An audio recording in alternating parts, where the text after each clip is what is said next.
Hey everyone, how's it going?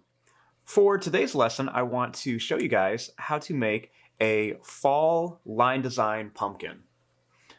Now, to start off with this, we're going to begin with the shape of our pumpkin. And I'm going to start right here, and I want to make a nice big oval. So I'm going to start here, and I'm going to draw an oval shape that just goes down. It's going to curve around, and then come right back up to here. Now, starting here, I'm going to draw a line that's going to curve up. It's going to go down and come back up to here. So you want to start here. I'm going to go down. It's going to slowly curve up right to here. It's kind of like this oval is hiding behind this one. Now, I want to do the same thing over here. So I'm going to start here. I'm going to make a line that's going to go up. It's going to curve down and come right up to here. I want to do that same thing over here again. So I'm going to draw a line that's going to go out. It's going to curve down and come up. And then we'll do the same thing here. I'm going to draw a line that's going to go down.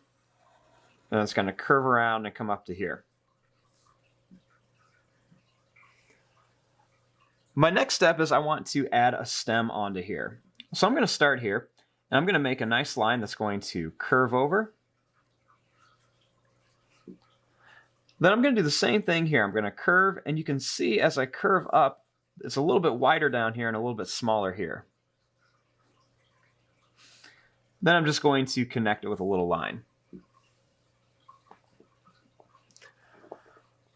Now, my next step is I want to add lots of line designs on here. Now, lines come in all sorts of different shapes and sizes. You can do lots of different things. Lines can be diagonal, like this. Lines can also be wavy. They can go up and down all over the place. Lines can be zigzag. Lines can go straight across. Lines can have curves to them.